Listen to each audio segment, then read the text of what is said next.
بسم الله الرحمن الرحيم. السلام عليكم ورحمة الله وبركاته. Today I want to talk about an article appeared in Haaretz, Israeli newspaper, on October 4th of this month, 2020, by Gidon Levy. Gidon Levy wrote an article with the title, and I'm reading exactly the same words. Even Ben Gurion thought, quote, most Jews are thieves, end quote. Gidon Levy starts his article by saying, and I'm reading the first paragraph, the quote in the headline was not uttered by an anti-Semitic leader or a Jew hater or a neo-Nazi. The words are those of the founder of the State of Israel 2 months after it was founded. Prime Minister David Ben Gurion was furious, or at least pretended to be, at the meeting of his political party Mapai in the light of the wave of looting of Arab property by the new Israelis throughout the newest state.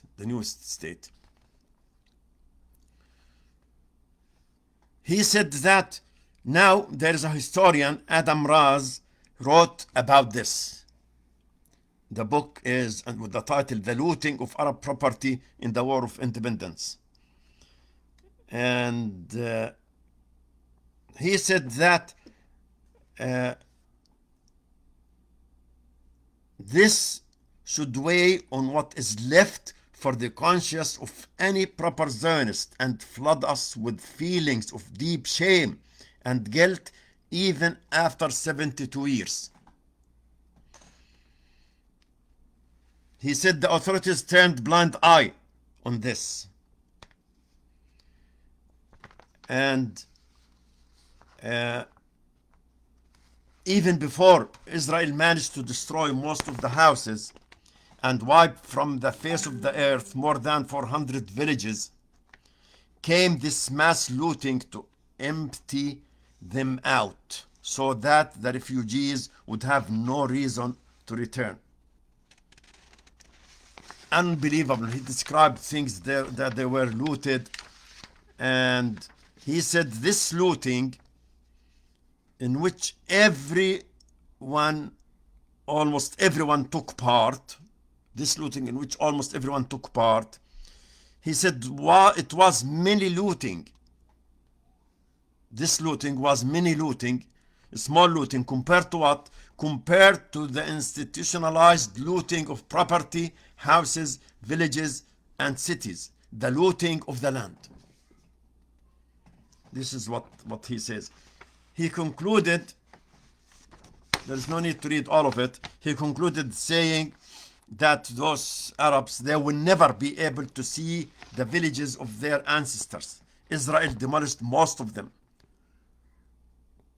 to leave not a shred, but one small stolen souvenir from the home that was lost might cause a tear to fall. Just ask the Jews enraged over any stolen Jewish property. This is what Gidon Levy said, and this is what Adam Raz said in his book, and this is what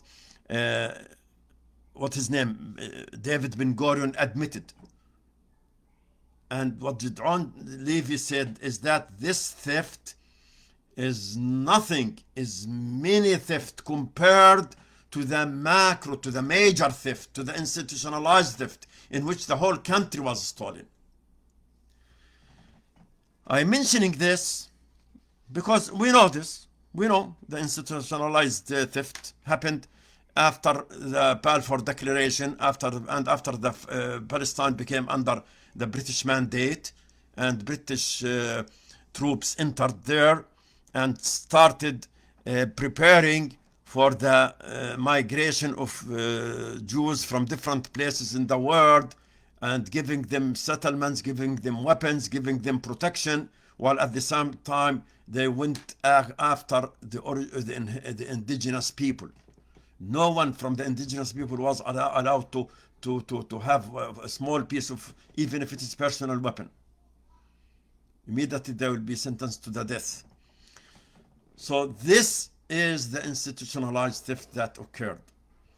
So when some people from the neo-Arab Zionists come and start justifying what Israel did, that we discovered, according to Kamal al-Libwani, that it is the fault of the Palestinians, that the Jews fled from Europe after the Holocaust, which is not true. If the Holocaust occurred, Hitler committed this grave crime, but the migration, number one, was not just from Germany. The migration was from all over the world, and it started after the mandate, and after the First World War, not after the Second War. Yet Kamal al-Libwani wants us to believe that this happened peacefully, but the problem is that the Palestinians resisted this. So he is distorting the historical fact, and he is putting the blame on the Palestinians. Why did they defend their land? They should have given it away. He said he can go and live any other place. You know, I'm saying this because of those who are justifying this normalization with the occupiers. They don't want to admit that this is what happened.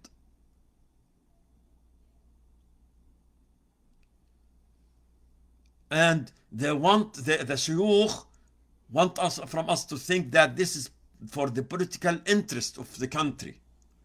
I can't imagine why. How can it be for the political interest of United Arab Emirates or Bahrain, and the one who is coming now, Sudan? How is it for their political interest? The sooner they will see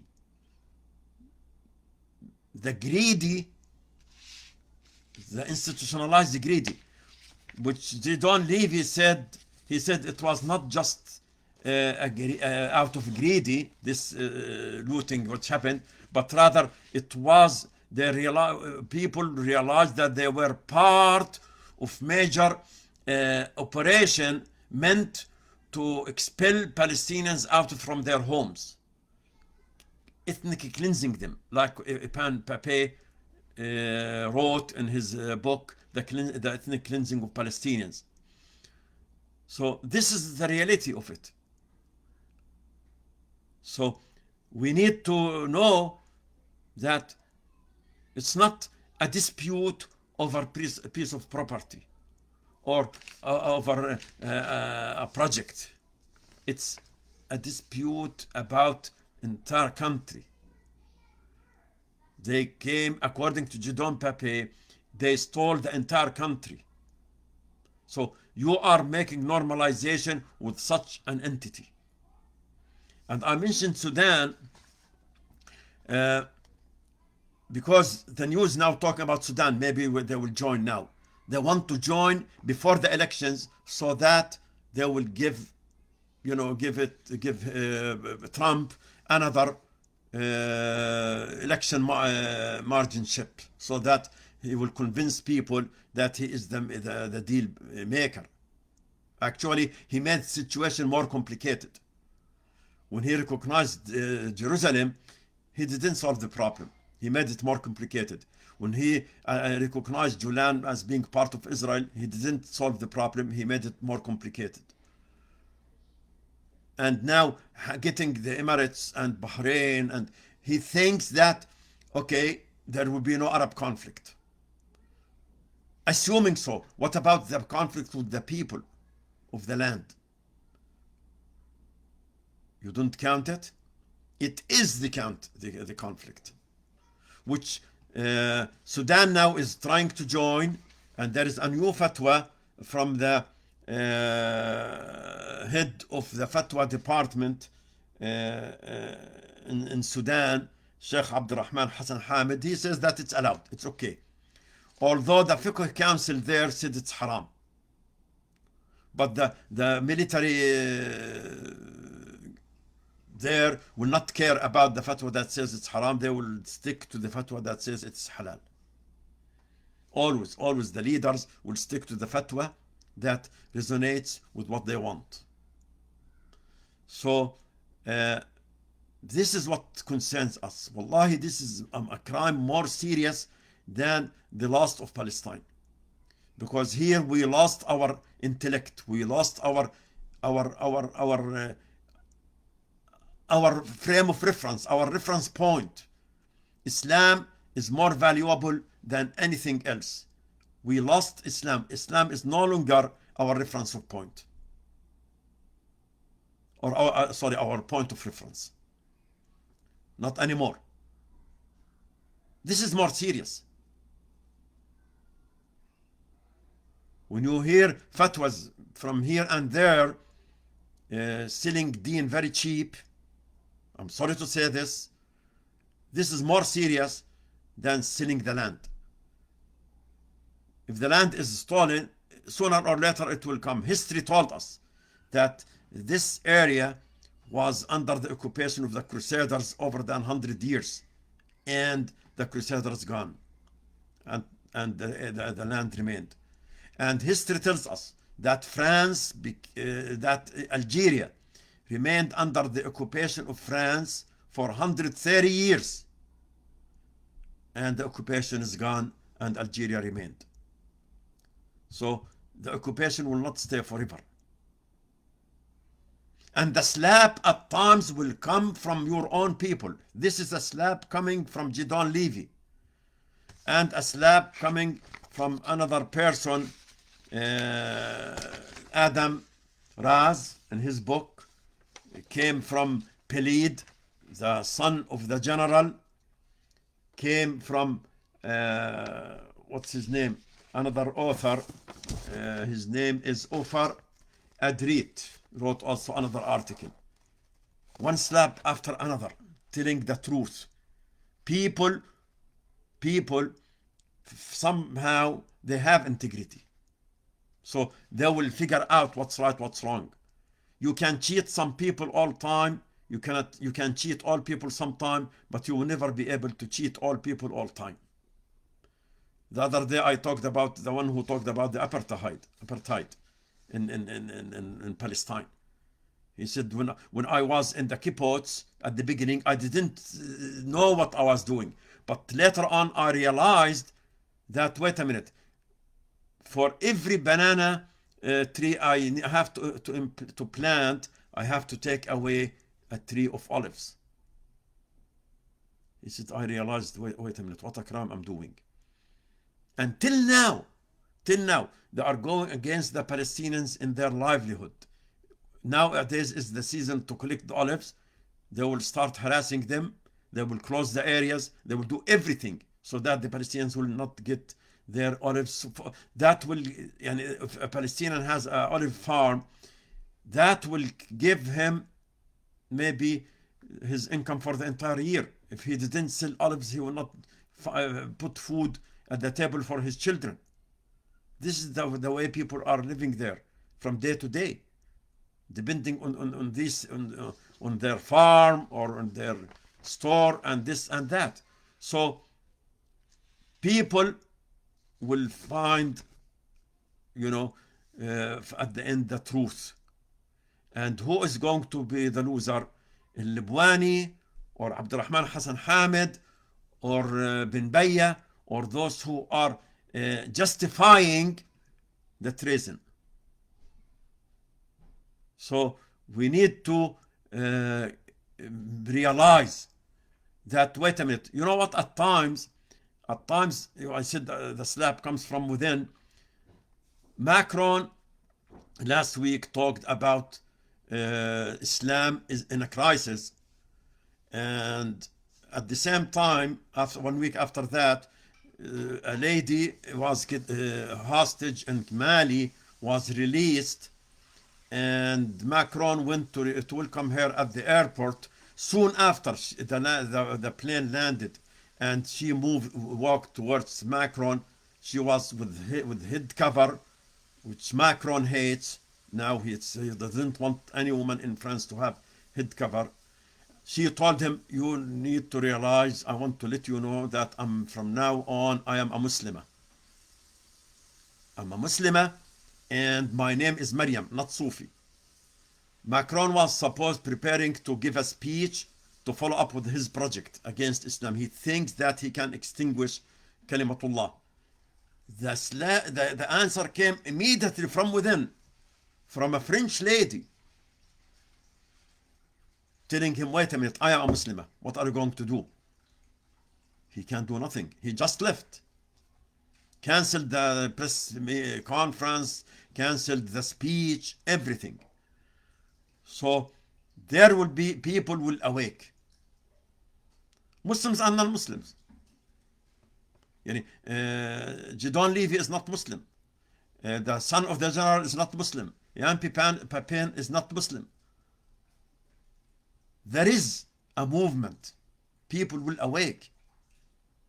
One day they will realize that, wait a minute, we can live without stealing the land. Why do I have to steal the country of others in order to live? Especially when we know that the region accommodated Jews. When the Inquisition in Spain went after Muslims and Jews, it was the North Africa that gave safe haven for the Jews, and it was Turkey, Muslim land. When Napoleon, when the Crusaders kicked all Jews in Palestine out when they occupied Palestine, they just left maybe a couple of Jewish individuals, 8, 10 people, some people say. It was Salah ad-Din, the Muslim leader, who brought them back, told them, look, this is your religious duty and religious right to visit, to worship where you are supposed to worship.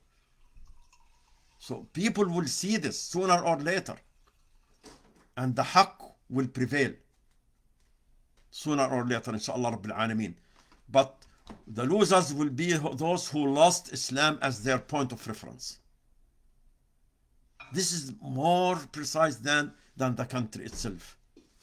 So we need to stick to Islam as our point of reference and create the awareness based on this bi'idhnillah azza wa jal. I keep repeating this because this can't be underestimated. It's so important to the point that we need to keep remind ourselves about this. Assalamu alaikum wa rahmatullahi wa barakatuh.